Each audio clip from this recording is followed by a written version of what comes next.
Bem-vindos a mais um Despretém Furado. Não sei o que é isso.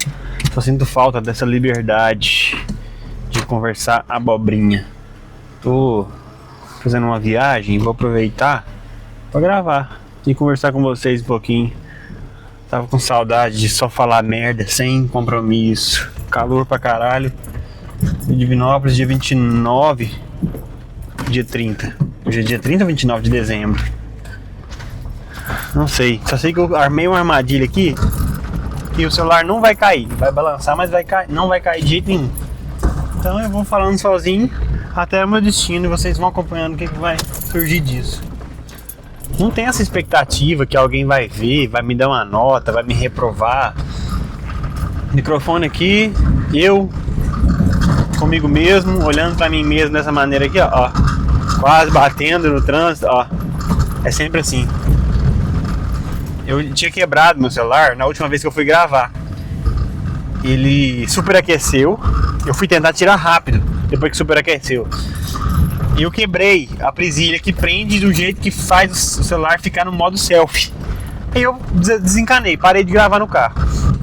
E aí eu voltei a gravar porque tem um modo que não é selfie, que é o modo câmera frontal, né? Que é só virar ele e tá gravando. E outra coisa que eu aprendi a ser despretensioso, que eu não posso controlar o algoritmo. Eu gravei o vídeo com a pauta aleatória do Renan Santos e um cara lá falando que a casa brasileira parece uma estufa.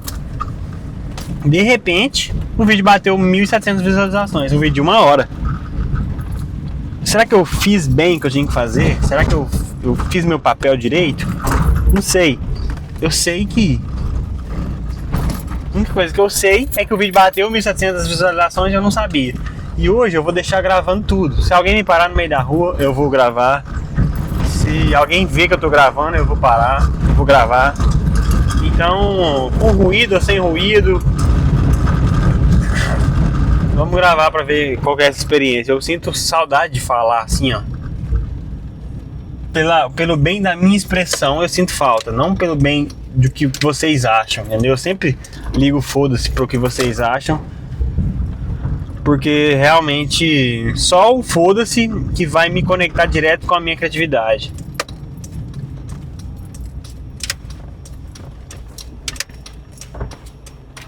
Então o foda-se que vai me dar acesso, essa liberdade que eu quero. O foda-se, quando eu falo foda-se pra vocês, eu vou tentar explicar. É como se eu não tivesse compromisso com você de gerar conteúdo. Essa sensação me dá a liberdade para me gerar conteúdo de qualidade. Então é um paradoxo. Eu só vou fazer o conteúdo que eu quero quando eu não ligar mais para quem está assistindo e só fazer. Foi um pouco da sensação que eu gravei no sábado, que eu postei no domingo e que deu 1.700 visualizações. Então, explicando para vocês mais ou menos, meu processo criativo é mais ou menos o seguinte: eu seleciono algo que eu gosto, que eu gostaria de ver, e só reajo. Então sem pretensão. Ou seja, eu tô treinando um músculo que sábado passado eu tive a confirmação de que esse músculo estava sendo treinado. Eu tinha certeza que se eu exercitasse, o músculo ia ficar melhor, que é o da criatividade e improvisação. E a capacidade de transformar um momento de um jeito que eu não quero em algo que eu quero.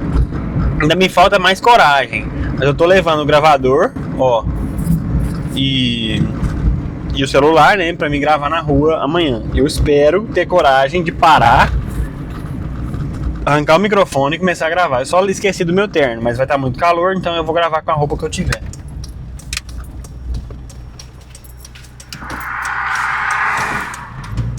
E aí, engraçado que a polícia acabou de parar ali. E eu fico com medo, né, polícia, a gente tem medo. Pela cultura mesmo, não sei porquê. Questão cultural. Aí a gente fica olhando no retrovisor, será que a polícia vai vir atrás de mim? Será que eu tô fazendo algo de errado? É engraçado, né? Mas eu posso ficar com som alto. Mas não posso falar comigo mesmo na câmera, né? A sensação que o impostor tem é isso. A síndrome de impostor, né? Tudo que eu faço dá errado, os outros fazem dá certo. Mas é confiança, se eu te falar com confiança. Talvez sim, talvez não. Mas eu tive a confirmação que eu fui num rodízio de pizza. Um dos piores experiências gastronômicas que eu já tive. Mas a resenha foi legal, porque tinha um moleque lá do teatro, que ele é muito sangue bom. Ele fala inglês, ele faz teatro, né? E eu conversei com ele em inglês algumas vezes. E é muito legal, mostrando justamente a limitação que a gente tem. Ele é autista e aprendeu inglês porque ele morava nos Estados Unidos. Depois ele aprendeu português porque ele morava aqui. No meu trabalho tem um rapaz que flerta com aprender inglês, mas ele não se dedica o suficiente. Paga aula caro, ele tem o sonho de morar fora por causa da economia. Fica flertando entre lá e cá. Fica lá e cá com a língua, mas não aprende. Quando a gente tá conversando, eu e esse rapaz do trabalho, ele fala sobre as regras. O que é? Ele fica se aproveitando de mim, como se fosse uma inteligência artificial. O que é tomate em inglês? O que é giló? O que é giló? Cara, o que é... deixa eu ver. Isso aqui tá certo? Aí fala. Cara, quando na verdade ele deveria conversar comigo. What's going on? How you doing? I woke up like early today. I'm feeling tired and I need to take a rest, but I gotta work. I would rather stay at home sleeping than working here. It's a freaking hot day. God damn. And just be yourself talking in English. And he doesn't even try, you know. He stays locked into translating expressions. Ele fica preso em traduzir expressões. Quando nesse emprego veio um gringo para falar com a gente, que é o cunhado do patrão, o gringo chegou, eu falei, what's up? Eu acho que eu já contei essa história. Não é tão interessante não, mas só para contextualizar. What's up? You're not afraid of doing the dirty job, huh? E ele, yeah, so you speak English, it's gonna make the work easier. Porque ele teria que se comunicar comigo por gestos, ou usando o português pobre que ele tem. Quando eu meti a piada, não falei nó, né? E aí, então você não tá com medo de fazer o serviço sujo não, né? Aí ele foi e já começou a se comunicar em tom de brincadeira comigo. É o que esse cara não consegue fazer, mas isso não é um defeito, isso é uma fase. Ou seja, ele não consegue ainda passar da fase de traduzir as coisas. Então a gente tá nesse impasse de chegar nesse próximo nível. Eu achei que era missão minha ajudar ele a fazer isso. Só que eu acho que é um pouco difícil pelo tempo que ele se dedica. A maioria das pessoas acha que inglês é chique. E lá no meu trabalho, eu tive a oportunidade de usar o inglês para o trabalho, para me divertir. Ou seja, eu sempre usei o inglês funcionalmente. Agora que eu vou para o intercâmbio, eu vou usar o inglês para trabalhar, entendeu? Não é para ser chique. E não vai ser chique, entende? Porque, na verdade, o inglês tem uma função. Quando você dá função ao inglês, como o Nicolas, eu falei o nome dele, esse colega lá do teatro, ele usa o inglês para se comunicar, quando ele precisou se comunicar em inglês. Então, ele deu utilidade àquilo que ele vai fazer. Então, aí o cérebro dele acredita na utilidade que a língua tem para ele, quando você dá um propósito para o aprendizado. Agora, quando você está na escola e não quer estudar e aquilo não faz diferença, não faz sentido para você, você não vai aprender. E é simples. Se você quiser aprender, eu já virei coach de inglês aqui, porque eu estou pensando em fazer um curso mesmo, virar influencer de línguas na internet, porque eu vejo muitos influencers em português falando o básico, eu vejo poucos influencers indo um pouco mais profundo. Eu pretendo engajar um público, né, internacional, gravar em inglês também, para ser entretenimento, para ajudar as pessoas a evoluírem de uma maneira mais profunda. Também montar, será, um curso, uma plataforma futuramente, né? Pra ganhar dinheiro, ó, é óbvio. Mas não explorar os alunos, né? Ensinar de verdade. Não sei, tô pensando em revolucionar o mercado com uma simples ideia. Não sei. Duolingo funciona. Pode acreditar. Eu aprendi francês falando Duolingo. Je m'appelle João. Je ne sais pas comment parler son mot. Mais j'apprends, j'essaye et je entends d'apprendre. J'entends d'apprendre la langue, le François langue. Ah, je ne sais comment parler très bien. Je ne sais comment parler très bien, mas j'essaye. Eu ainda lembro como falar o básico. Por exemplo, maçã, pomme. Língua, langue. O nome, nom. Mon nom. Il est très content. Esse tipo de expressão eu sei como fala. Eu tô me exibindo, desculpa. Mas eu queria voltar ao assunto do... Esquece o inglês. Queria voltar ao assunto do... Agora eu esqueci. Caralho, vai ser desinteressante na puta que pariu. Ao conteúdo. Era conteúdo? Ah, eu vou esquecer. É melhor você sair e deixar eu falando sozinho. Vai procurar, passa pro lado, clica nesse botão aqui, ó. Porque minha insegurança rolou mais alto. E agora eu tô mandando você sair como eu sempre fazia no início. Eu achei que seria um papo interessante, mas é difícil você dirigir e manter uma conversa interessante olhando, tal. É difícil. Mas vamos lembrar de quando eu gravava na Pitangui. Eu me divertia. E eu ainda quero me divertir. Ah, lembrei, meu conteúdo bateu 1.700 visualizações. Com a constância e com a confiança de postar todo dia. Se eu não estivesse postando, eu postei um vídeo de 1 hora, quase 1 hora na sexta, um vídeo de quase 1 hora no sábado, um vídeo de quase 1 hora no domingo. Essa habilidade que eu tô treinando, é pra chegar na mesa em frente ao Nicolas, agora eu lembrei.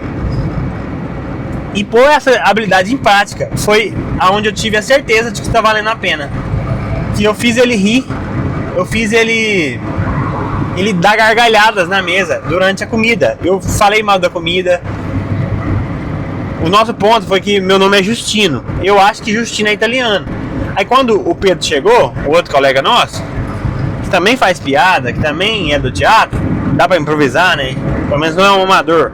A gente começou a fazer piada junto. A gente começou a se divertir. Muito tempo que eu não fazia isso. E eu acho que essa habilidade, eu tô conseguindo lapidar ela de uma maneira que faça com que eu consiga, sei lá, me dar bem em certas rodas de conversa, assim, extrair das pessoas algo a mais. E não só parasitar as pessoas, entendeu? Chegar numa festa, num local, em qualquer lugar, e ficar parasitando as pessoas, ficar lá escutando, ficar olhando pra elas, ficar comendo, ficar bebendo. O típico brasileiro que fica só se aproveitando. Eu tenho vontade de fazer algo a mais com a comunicação. Eu tava vendo o professor, que eu gravei um vídeo hoje já até postei. Talvez eu poste esse vídeo amanhã. Primeiro vídeo do ano. Foda-se o tema, não quero falar de tema. Por enquanto eu não... É o primeiro vídeo do ano, né? Então teria que levar a sério, que eu falei que esse ano eu ia levar mais a sério. Mas por enquanto não. Mas vamos lá.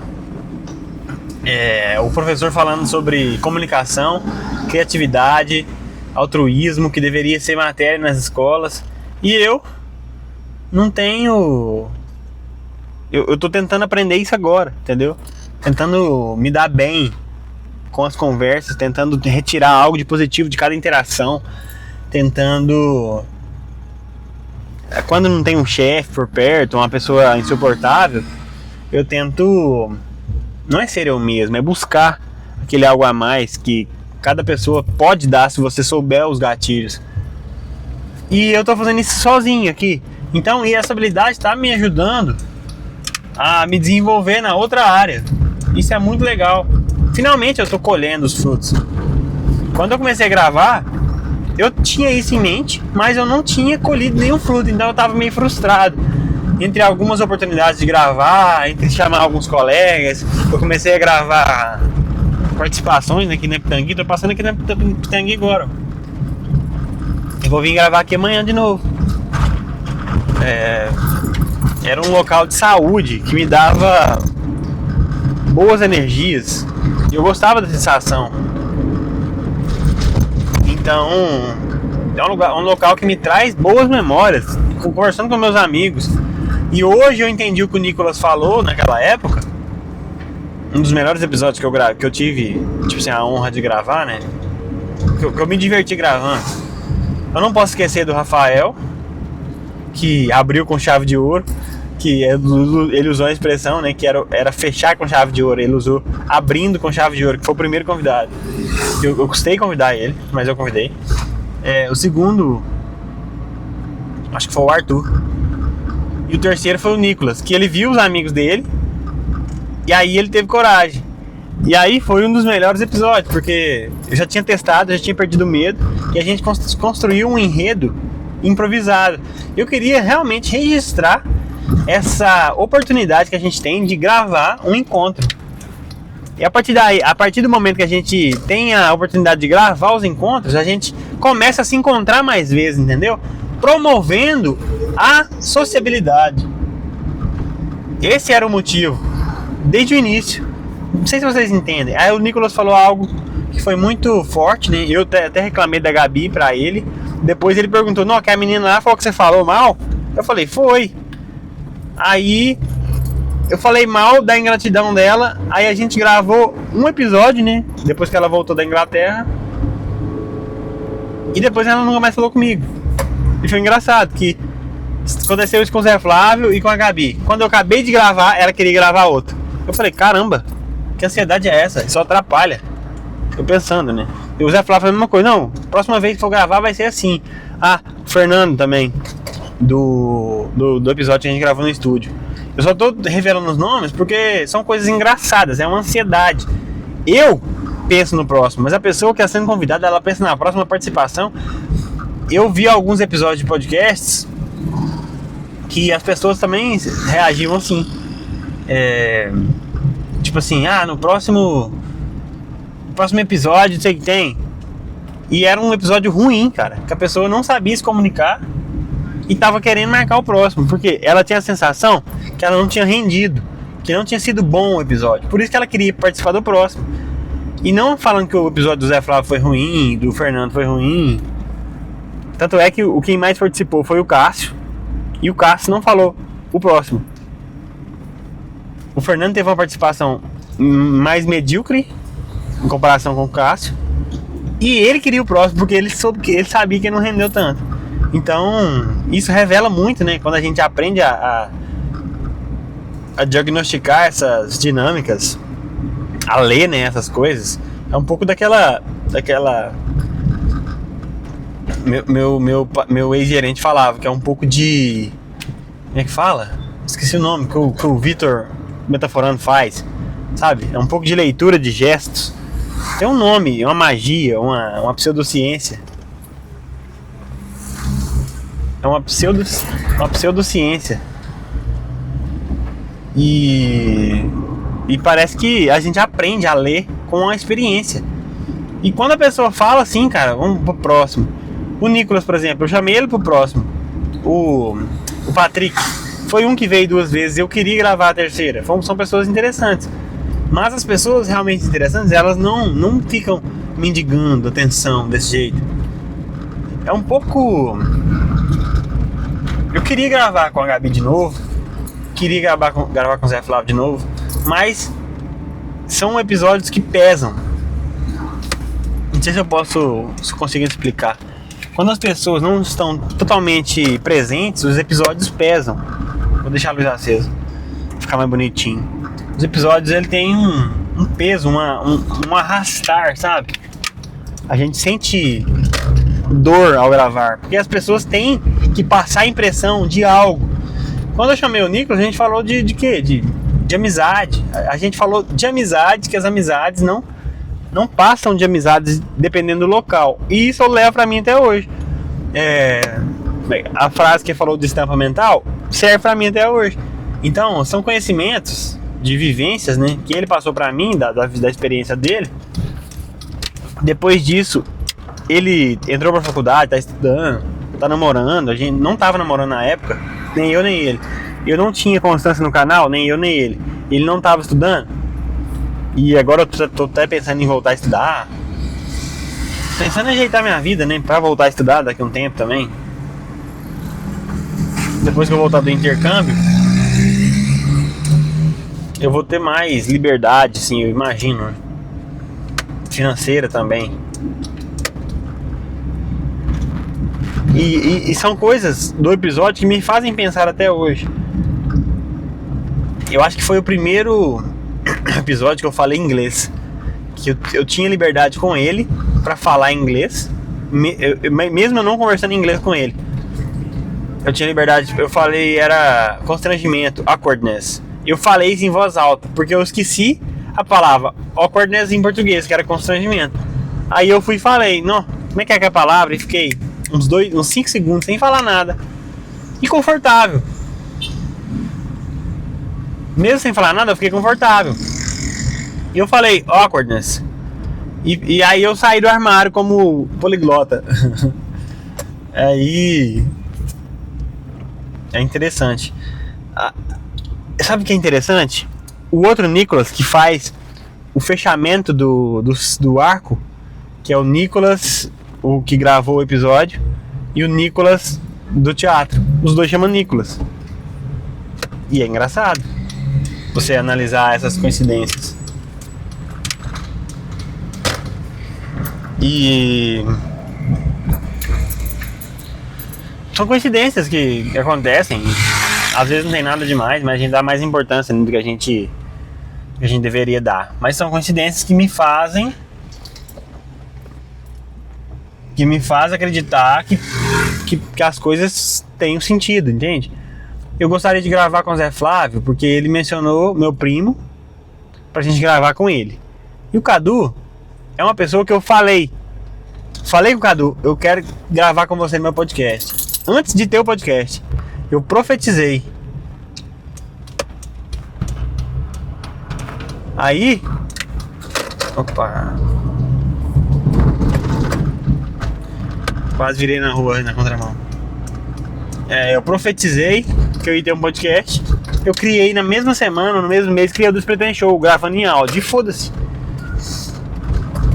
Aí agora eu tenho um podcast. Tenho um estúdio. Tô gravando. Tô colocando a TV lá, tá ficando legalzinho, que a TV bateu 1.700 visualizações. Eu tô conseguindo sair da inércia das visualizações. Eu tô usando a estratégia de postar vídeos aleatórios de pessoas mais famosas que eu, depois comentando, que é melhor do que tentar criar algo com a minha própria cara. O vídeo que eu postei com a minha própria cara bateu 2.300 visualizações. Por exemplo, eu bati 40 mil visualizações com o Sargento Castro, mas eu bati 2.000 com a minha. Antigamente eu não batia 200 com a minha cara. E quando eu colocava alguém, tipo assim, pra reagir, né, batia 7 visualizações, 10, 20, 15. Aí eu falei do Renan, falei das coisas que eu gosto, das coisas que eu acredito. E sem pensar muito no que os outros vão achar, vão querer ver, mas nas coisas que me interessam mesmo. E agora eu tô gravando, tipo assim, sem pretensão. É óbvio que muitas pessoas que assistem não tem motivo pra me ver, né? Não quer saber da minha viagem. O Nicolas falou que gostaria de assistir os bastidores lá do intercâmbio. O que eu tô fazendo aqui? O que é esse experimento? É uma espécie de treinamento pra quando eu estiver lá, arrancar a câmera e ficar aqui, ó. Hey mama, what you gonna do? You're breaking right, I'm breaking through. E foda-se, ó. Meu bração aí, ó. Como se eu estivesse gravando uma selfie. É isso. é engraçado, porque eu tô me sentindo cada vez mais preparado, cada vez mais confortável, cada vez mais à vontade. Eu acabei de assinar o contrato do intercâmbio, tô só finalizando as coisas do visto, que é burocracia pra caramba. Eu preciso responder um questionário de 1 hora. O site recomenda, tire 1 hora pra fazer o questionário. Eu vou ter que na sexta-feira perder 1 hora com esse questionário. Nossa, que privilégio, hein? Que perrengue chique. Como é que fala? Nossa, é tão difícil ser eu ter que perder 1 hora com o negócio. Mas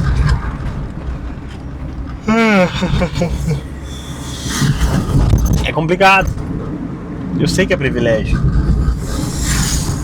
Eu tô ansioso pra chegar lá e contar as histórias, pra poder, sei lá, transformar o meu canal em um canal de vlog, de matéria na rua em inglês, de entrevistando os torcedores argentinos, falando mal da seleção brasileira lá na Inglaterra em inglês. Na Inglaterra não, nos Estados Unidos em inglês. Eu não vejo a hora. Eu pratiquei com o Nicolas.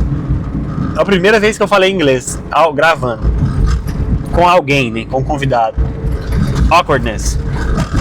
Essa palavra me levou para outro nível, porque essa palavra é a chave de tudo. É você saber o que é constrangimento, encarar o constrangimento, fazer de propósito para ver o que essa experiência tem a te dar, tem a te engrandecer e se engrandecer com essa experiência do awkwardness. Eu li o livro antes de gravar com o Nicolas, que se chama, ou foi depois, não lembro, o que o constrangimento ajuda a gente. E depois de gravar o livro, nessa mesma época, eu aprendi sobre o constrangimento e comecei a usar ele a meu favor. E agora, se alguém me parasse e eu estivesse gravando aqui, antigamente eu ia meter a mão no pause, ia ter que editar o vídeo. Eu não ia gravar ele inteiro, né? Eu ia ter que editar, porque eu ia dar 2 partes, porque eu ia ter que pausar, conversar com a pessoa, depois voltar a gravar, ia perder aquela vibe, aquele fio da meada, né? Ia começar a devagar, e onde eu tava mesmo. Você viu que eu tinha parado para falar da experiência que eu tive no restaurante da pizzaria?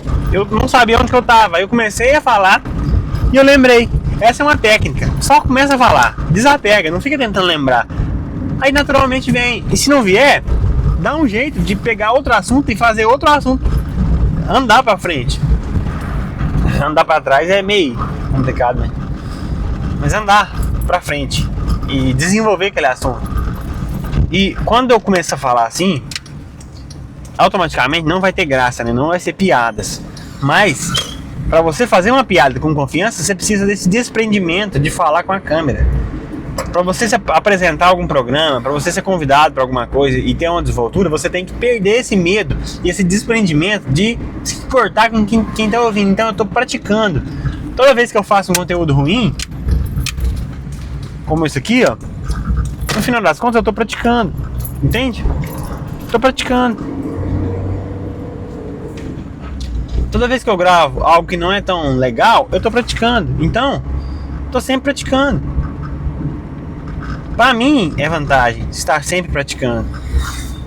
Eu tô aprendendo com essa prática.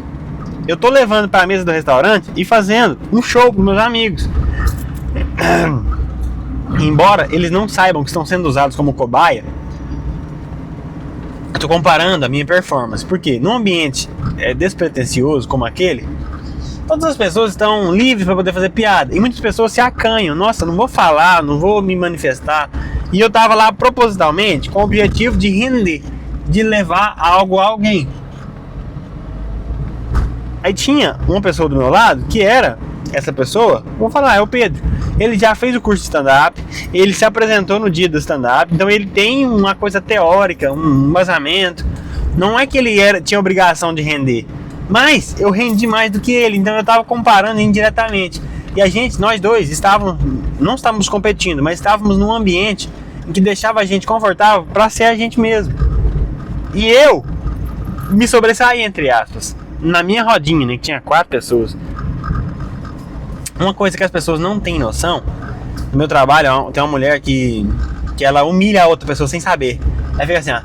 Tereza, vambora, Tereza. Acelera, Tereza. Não sei o que é, Tereza. E o que a Tereza faz? É um anjo de pessoa. Ela fala assim, ó. Tem que acelerar mesmo, porque não cabe isso aqui hoje ainda. Ela é positiva. Ela fala assim, uai, se a gente agarrar aqui, a gente acaba hoje. A pessoa fica sem palavras. Eu tentei te humilhar, você não se humilhou. O que eu faço agora? Tadinha Tereza. A Tereza é meio... Ela é na frente dela, como se ela não estivesse lá. E essas pessoas do teatro, elas têm esse vício de diminuir, por exemplo. Tem 2 autistas na mesa. Tinham. Eu sempre levo a opinião do autista em consideração, pra ele se sentir parte do bando. Como se fosse uma alcateia, né? Homem é mais ou menos assim que funciona.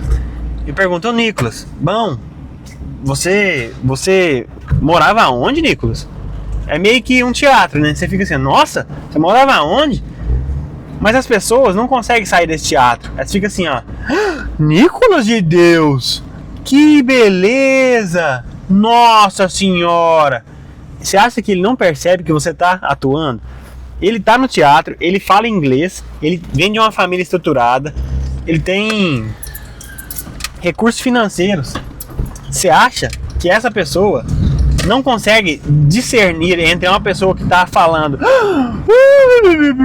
para uma pessoa que está tirando sarro dela, uma pessoa que realmente dá valor? Esse cara, ele me agradeceu pela noite, ele me pegou na minha mão, me abraçou. Eu senti uma gratidão tão legal, porque ele foi meu público e a gente interagiu como se a gente fosse uma coisa só, plateia e comediante ali. E eu fiz escada pra ele. Eu fiz questão de deixar ele brilhar, entendeu? Eu dei a mão pra ele subir no palco e brilhar. O palco que eu criei ali na mesa. Então eu sinto orgulho de reconhecer o Nicolas não como um autista, de entender a capacidade dele, a função dele naquela comédia, que é passar a bola pra ele e ver ele jogar e guiar ele e pegar a bola de volta. Não, me dá agora. E não fazer o gol. Driblar e ajeitar pra ele fazer o gol, entendeu? E fazer essa dinâmica algo mais rico. Para que todos na mesa, quando olhem pra gente, é muito nítido quando você vê isso. As pessoas olhando pra gente na mesa, elas vendo o Nicolas como alguém importante na conversa, não como passivo, mas como ativo, sugerindo coisas e prestando atenção e trocando ideia, sendo realmente, de fato, não é aquele cara secundário, sabe? É sendo... Eu não sei se eu só tô exagerando nessa interação, mas eu senti muito orgulho que a gente criou ali. Da primeira vez que eu tinha conversado com ele em inglês, a gente foi no supermercado comprar caixa de papelão. Por que eu tô falando do Nicolas? Porque eu queria convidar ele no meu podcast. E seria incrível. Seria incrível, cara. Ele embarca nas ideias loucas. Seria incrível. Ele realmente embarca nas ideias loucas. E aí... Tô tentando lembrar onde que é a rua que eu tenho que virar. Acho que eu passei, sem querer.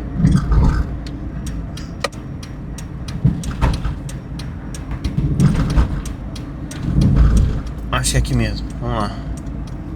Seja o que Deus quiser. Aqui mesmo. Agora fica difícil de falar, né? Por causa do balanço. Eu tô tão orgulhoso da estrutura que eu criei, que não cai. Eu coloquei um band-aid pro tripé não fazer assim, ó. Eu coloquei um band-aid colado, né, com a cola, no lugar que o tripé faz assim, ó. Daí ele fica parado. Só que ele fica balançando. Aí eu peguei a mochila pesada e coloquei como se fosse um pêndulo, forçando ele a ficar aberto. E ele não se mexe. Aqui, eu posso fazer o que eu quiser. É muito bom ser inteligente e fazer coisas com a inteligência que servem. Agora eu posso gravar no carro. Muito bom. Todas as minhas viagens, elas vão ser aproveitadas. Eu tô orgulhoso de mim por ter conseguido ser engraçado, por ter feito essa engenhoca que funcionou com inteligência e com perspicácia, né? Com a vontade. Estou orgulhoso de ter... Agora eu esqueci. Mas eu tô orgulhoso de ter enfrentado esse final de ano, de não ter parado de postar, de encarar o intercâmbio com mais unhas e dentes, assim. Tô orgulhoso de ter conquistado algumas conquistas, né? Tô namorando. É importante pra autoestima, né? Tô orgulhoso de uma forma geral. É muito bom estar feliz fazendo coisas legais. É bom, ninguém me contou que a vida era boa. E agora eu tô, sei lá, curtindo a vida. Pelo menos enquanto eu tô gravando, eu tô feliz gravando e falando de coisas otimistas e com visualizações, sempre batendo um nível legal de visualizações. Então não tô mais vidrado, não, tem que bater tantas visualizações. Eu tô passando de 1000, todo vídeo passa de 1000. É legal. E aí eu acho uma experiência legal. Vou me despedir que eu cheguei. Então, até mais. E eu não sei se isso aqui foi um Despretend Show, um papo furado. Eu vou criar um quadro que chama Despretend Street. Despretend Street, que eu tava dirigindo. Então, sei lá, Despretend Show on the Wheels. Não sei.